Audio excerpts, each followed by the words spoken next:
The Silk Road was the world's first international commercial highway.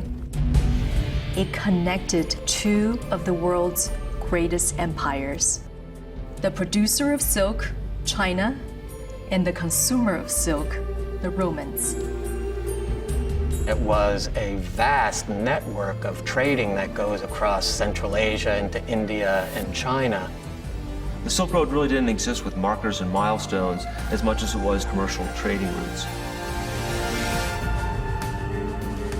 We call it the Silk Route because of silk being one of the major commodities, but many other commodities were traveling as well.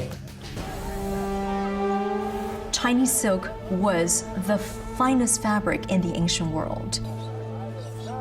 Silk manufacturing is a state secret in China. No Chinese weaver is to share that knowledge with a foreigner. And so this was something the Europeans couldn't produce. And so when they discover silk, they're enraptured. This is the substance they want. And the ruling class back in Rome clamor to be able to dress in silk. If you've lived your life wearing nothing but sackcloth and wool, to be able to put on a silk garment is just the most extraordinary experience. Some of silk's attraction, I think, is its very rarity. There were not many people who could afford something imported from that distance.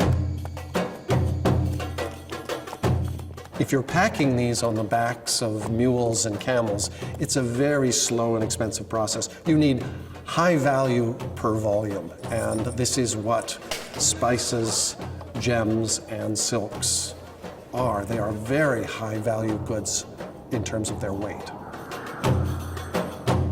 The fascinating thing about China and Rome is that you have these two huge empires that traded with each other, but probably not directly.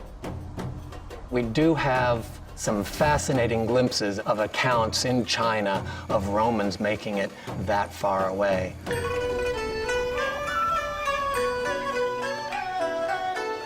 I think it's always amazing how much the luxury goods of the capital, or even the fads and fashions, generated this adventurous travel to unknown portions of the globe.